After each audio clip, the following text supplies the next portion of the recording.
Mukund college बनाने का कार्य कर रहा था और इस काम के लिए वह कई धनवान व्यक्तियों से चंदा इकट्ठा कर रहा था। एक बार मुकुंद एक धनवान व्यक्ति के घर चंदा लेने के लिए जाता है। वहाँ उस धनवान व्यक्ति का बेटा माचिस की डिब्बी के साथ खेल रहा था। उसने उस डिब्बी से एक तीली निकाली और यूं ही उसे जला डाला। उसे ऐसा करता देख धनी व्यक्ति को बहुत गुस्सा आया। उसने अपने बेटे को अपने पास बुलाकर जोर से एक चांटा मारा। इसे देख मुकुंद हैरान रह गया और सोचने लगा कि केवल एक माचिस की तीली के लिए जिस व्यक्ति ने अपने बेटे को इस प्रकार मारा वह कितना बड़ा कंजूस होगा। यह मुझे क्या चंदा देगा।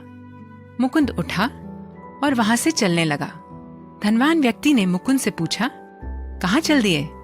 आपने बताया ही नहीं कि आपका यहाँ कैसे आना हुआ। मुकुंद ने हिचकिचाते हुए जवाब दिया, श्रीमान जी, मैं एक कॉलेज बना रहा हूँ और उसके लिए चंदा इकट्ठा कर रहा हूँ और आपसे कुछ दान प्राप्त कर सकूं, इसीलिए मैं यहाँ आया था।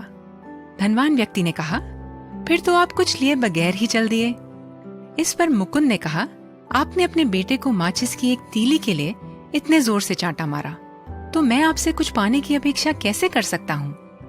धनवान व्यक्ति ने मुस्कुराते हुए अपनी चेकबुक निकाली और उसमें एक चेक निकालकर उसमें 1 लाख रुपए भरकर मुकुंद के हाथ में सौंप दिया और फिर उससे कहा कि जो यूं ही बिना बात के पैसों को खर्च करे वह कभी भी जिंदगी में सफल नहीं हो सकता।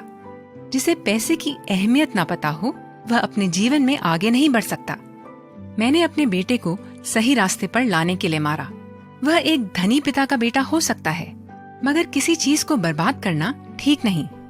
अगर मैं आज इसे कुछ न कहता तो भविष्य में यह जिंदगी को सही ढंग से जी नहीं पाएगा।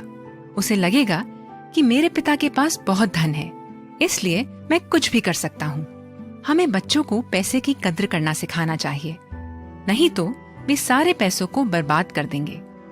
मुकुंद को अब सच्चाई समझ आ गई और वह धन्यवाद कहकर वहां से चल दिया। बाइबल की पुस्तक नीति वचन में लिखा है, भला मनुष्य अपने नाती पोतों के लिए संपत्ति छोड़ जाता है। बुद्धिमान व्यक्ति अपनी संपत्ति को बढ़ाकर उसे संभाल कर रखता है, उसे अच्छे कार्यों में लगाता है, वह उससे गरीबों की सहायता करता है, वह उसे फिजूल में खर्च नहीं करता। आप क्या करते हैं?